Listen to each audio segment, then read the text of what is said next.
Eu sou Mário Persona e essas são as respostas que eu dei aos que me perguntaram sobre a Bíblia. E essa graça, essa paz, vem de quem? Aqui explica. De Deus, nosso Pai, e do Senhor Jesus Cristo. É importante entender que isso aqui vai aparecer mais vezes também no Novo Testamento, graça e paz, e Deus Pai e Senhor Jesus Cristo, porque essa é a relação que nós temos com Ele. Nós não nos dirigimos a um Deus, tipo assim, altíssimo, embora altíssimo sejam os termos encontrados na Bíblia. Mas hoje, para nós que cremos em Cristo e somos membros da família de Deus, membros do corpo de Cristo e participantes da família de Deus, para nós, Deus é Pai.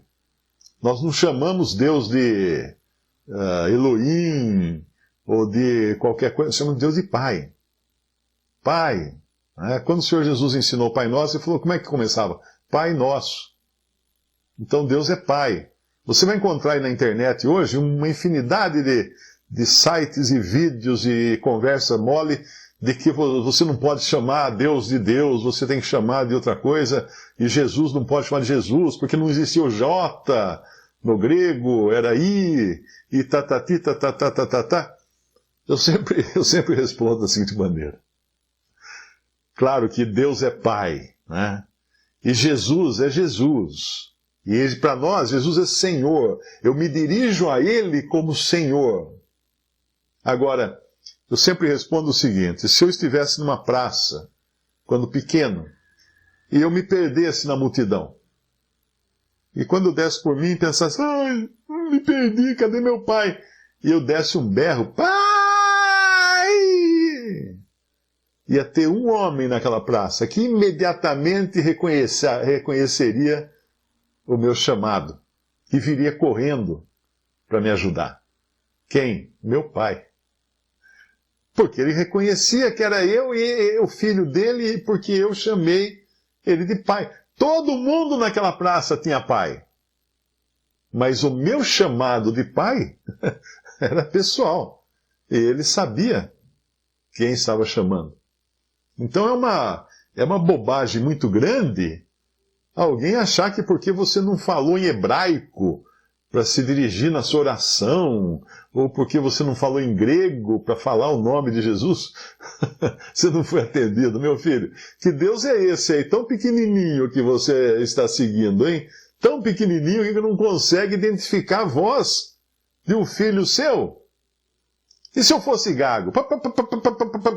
Ele ia saber que era eu. Mais fácil ainda ele saber, né? Então, entenda que o Deus que nós cremos, em quem nós cremos e que seguimos, não é limitado por essas ideias humanas. Essas ideias humanas só fazem querer colocar jugo, né? Fardo, e colocar você debaixo de um comando dessas pessoas, porque daí você aceita a teoria dele, você fica debaixo dele. Ele que vai dizer para você o que pode, o que não pode, como é, como não é. Então fuja dessas coisas. Graça e paz da parte de Deus nosso Pai. Graça primeiro, paz depois. Você já aceitou a graça de Deus? Então agora você tem paz. Não tem paz ainda? Você não aceitou a graça de Deus. Por que paz? Porque nós somos transgressores das leis de Deus. Por natureza, nós nascemos pecadores. Então, não temos uma relação pacífica com Deus, porque seríamos julgados por Ele, por causa dos nossos pecados. Mas no momento em que cremos em Jesus como Salvador, eu não sei se aí é costume dizer, vamos fazer as pazes, não é? Quando você briga com um amigo seu, depois você fala, oh, cara, vamos fazer as pazes, vai. Tinha até antigamente, dá o dedinho, né? Dá o dedinho aqui. Aí dava um dedinho um para o outro. Assim fizemos as pazes. Não sei se ainda existe isso, mas era assim quando no meu tempo de menino. Então, quando você já fez as pazes com Deus, que na realidade é que Deus fez as pazes com você, entregando o seu filho Jesus na cruz para morrer, aí você tem paz. Você aceita por graça esse presente de Deus, que é a salvação e é o perdão de todos os seus pecados, aí você tem paz. Você não vai ter mais medo de se encontrar com Deus. É esse o sentido dessa paz. Quando você deve ir no armazém da esquina e você tem que passar pela rua, você muda de calçada. Você tem medo de olhar para o dono do armazém, porque você não tem paz com ele. Você está devendo para ele. Agora, um crente, ele não deve nada para Deus. Todas as suas dívidas foram pagas na cruz. Então ele não tem medo de se encontrar com Deus. Porque ele nunca irá se encontrar com Deus como um juiz. Ele não é mais réu desse processo. Quem tomou seu lugar de réu na cruz foi Jesus. E ali ele foi julgado. Ali ele foi condenado. Ali ele sofreu em 3 horas de trevas o castigo por uma eternidade de pecados. E ali ele morreu e deu sua vida. E essa morte fica valendo para aqueles que creem nele. No versículo 4, sempre dou graças ao meu Deus por vós, pela graça de Deus que vos foi dada em Jesus Cristo. Olha quantas vezes ele lembra que tudo é por Jesus Cristo e em Jesus Cristo. Versículo 1, apóstolo de Jesus Cristo, pela vontade de Deus. Versículo 2, aos santificados em Cristo Jesus, invocam o nome de nosso Senhor Jesus Cristo.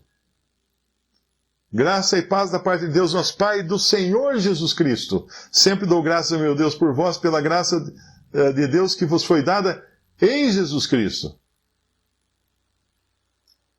Porque em tudo fostes enriquecidos nele, em toda palavra, em todo conhecimento, com o testemunho de Cristo, como o testemunho de Cristo foi mesmo confirmado entre vós. Então,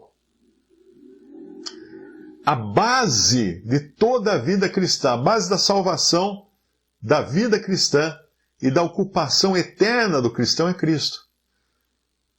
Não existe nada mais precioso ao coração de um cristão do que Cristo. A pessoa de Cristo, porque ele é também o mais precioso ao coração do Pai. Visite respondi.com.br. Adquira os livros ou baixe e-books. Visite 3minutos.net. Baixe o aplicativo.